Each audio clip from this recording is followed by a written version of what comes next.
As we have discussed in our earlier slides, the goals of on-shelf availability, that is to make sure that the products are available on the shelf and the customer will get maximum availability on the shelf. Because if the customer will find the products, then ultimately the customer will be satisfied. So how you can ensure this on-shelf availability? Let me discuss with you one by one what are the key components involved in it and how we can solve it. So first of all, you can see there are four main components. The interaction of these four will of course help in improving the on-shelf availability. The first part is planogram. The second part is gap check. Third part is related to replenishment. And the fourth part is related to root cause analysis. So now we are going to discuss the interaction between all these four components, between all these four attributes which actually help in the all shelf availability of the particular product. So first of all, we are going to discuss about planogram in detail. So what the planogram is about? So planogram is actually the document describing the exact placement of each product on the shelf and its facing capacity. Very important thing is to understand about the planogram. So planogram in general kya hai? It is the plan of every single product, of each product placement, where to place each product on the shelf. So how many facings, how much capacity, how much quantity, which size. So everything has to be mentioned on the plan. So the planogram is actually generally looks like this. It is a plan on the paper, it is a plan on the system that you actually reflect how much products, how many facings, how much capacity has to be mentioned, has to be displayed in practical into the store. So this kind of planogram you see, for example, here, it is on the display of the store. So every bay in the retail store has his planogram. So all the responsibility of the merchandising person, the responsibility of the merchandiser is to make available the product as per the planogram. So they don't know what to present, they should have to follow a religiously planogram, and the planogram is normally made after a complete calculation of what is required more by the customer, which size, which how many facings, how much capacity, and accordingly you create your planogram, how many products available you have, how much space you have, and ultimately the combination of all. So the planogram is the key to display each product, to place each product on the shelf, and this is actually the plan for particular thing for each item which is available in a retail store. So planograms is useful for everyone. It is useful for customer, it is useful for store, it is useful for the buyer also, the person who is buying this product also. So how it is beneficial for the customer, let me first explain you. So first of all, to provide clarity and consistency of presentation for the customer. So because the products are displayed following a complete and comprehensive planogram, which means a comprehensive plan to display the product. So the display has more clarity, the display has more consistency in the presentation. Ultimately, customer will feel easy, convenient to buy the particular product from the retail store. How this planogram is beneficial for a retail store, let me discuss with you now. So normally the three main benefits, three main usefulness for the retail store. First of all, to ensure stable location of goods on the shelf. So everyone in the retail store should know that where the products in a particular retail stores are actually located. For example, if a customer comes to you and asks you about where the rice is, or where the pulses are, or where the milk is, or where the bread is, so if you know the whole planogram, you can easily guide, not even the aisle, you can easily guide about the shelf, about the bay where the product is actually available. So it gives a stable location of goods on the shelf, a proper placement plan of the shelf so that the customer knows about it. Then the second benefit to the store is to aid efficient replenishment by identifying product placements and facing. For example, एक retail store में जब आप देखते हैं, एक merchandiser ये देखता है कि प्लान के अंदर लेट से केचप को डिस्प्ले करने की मेरे पास 4 फेसिंग्स की गाइडलाइंस हैं कि that you have to display 4 facings of natural ketchup for example. So what he has to follow, he has to replenish every time the 4 facings.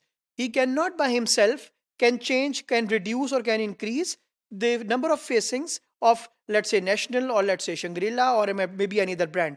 So he has to religiously follow. That is actually a Bible for him to follow, that whatsoever is there on the planogram he has to follow. So it will give efficient way in replenishing. He do not have to think himself. He has the plan and accordingly he has to replenish it, and of course that replenishment will be efficient enough because there is a proper plan to it.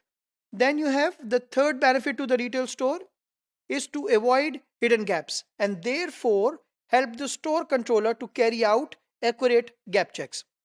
So if you have a properly goods merchandise available on the shelf, properly on shelf availability planograms have been followed, then ultimately if some products are not available on the shelf, there is a gap, it can be easily identified if the planograms are religiously followed. For example, if there are 2 types of products, they have 2 products, for example 2 brands, we were discussing example of, let's say, ketchup again. So for example National ketchup, for example Shangri-La ketchup. So ultimately if the National ketchup is not available, then there should be a gap there available on the shelf. Gap should be there on the shelf. No one is allowed to fill that with some other product. So if the products are not available, it is easily visible to the management, it is easily in the notice of the floor manager, it is easily in the knowledge of the store person, it is easily in the knowledge of the merchandiser himself, so that he can report back to the management that this particular product is not available in the retail store from X number of days. Now let me discuss with you about the benefits to the buyer, the person who is procuring, who is buying this product for the retail store. So first of all, to give the buyer a very clear picture of where his or her products are placed in the store.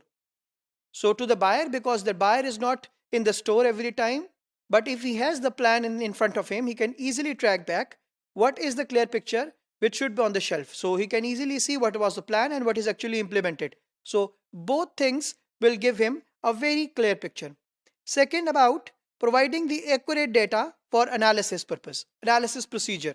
So the benefit to the buyer, how this planogram is useful, is that it gives an accurate data for analysis purpose, for analysis procedure to the buyer. So buyer can easily make an analysis that if I have made, so for example 10 facings of a product, then how much this product is actually contributing back, how much percentage, how much square feet is contributing back, what is the productivity per square feet I have given to this particular product or particular service. So again, it is important for the buyer, it is important for overall retail store, and of course it is important, it is useful for the customer as well. Now when we talk about the planogram implementation, so implementing planograms using the following guidelines. Normally what you have to do, you have to follow these guidelines in order to implement the planograms into the retail store. So there are key 3 main guidelines. Number 1 guideline is about the planograms are defined and sent by the national planner or the merchandising head or the merchandising manager or the merchandise planner. So they are the one who actually defines, who in coordination with the buyer, in coordination with the store, with both a perspective, considering the space, considering the contribution of that particular product, considering the need of that particular product for the customer, considering the frequency of sales of this particular product. So they define proper planogram to and send to the retail store. So planograms are normally defined by the national planners or the merchandising heads. So and then they need to be implemented in the store within 2 weeks of the receipts, because the store is frequently following, let's say, promotions, making changes after every week or twice a week or thrice a week or after a month. Most of the cases it is after 2 weeks. So the planogram needs to be implemented once received into the store. It has to be implemented within 2 weeks from the receipt of the store. So this is the basic guideline normally followed in all the retail stores. Third main thing about the implementation, blocked articles are to be separated in the defined clearance areas. So there are a lot of articles which are blocked for sale, which are blocked for ordering by the buyer. So once the articles are blocked articles, but the articles are available into the store, so what you have to do, you have to separate them and then you have to put them into the clearance area.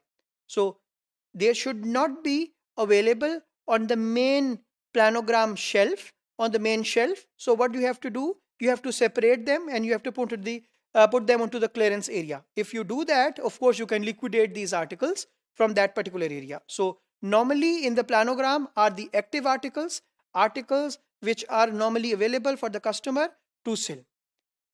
The last part about the planogram maintenance, what you have to do quickly, 3 points. You have to respect product placement. You have to ensure that whatsoever and how much quantity has been asked for, you need to place that particular product accordingly. Second, you have to respect number of facings. If the plan says 4 facings, you have to ensure 4 facings. If the plan says 6 facings, you have to ensure 6 facings. Last point about the maintenance, that do not put a new article on the shelf until a revised planogram, including the new article placement, has been received. In most of the cases, it's been observed that, for example, if there's a new article into the store and that is not the part of the planogram, normally the merchandiser makes the display of that particular product at his own. So what you have to make sure that what you have to implement, if until or unless the new planogram, the revised planogram is not yet received, you cannot display that particular product into the retail store. So planogram is the key, and that is actually the plan to display the products on the shelf.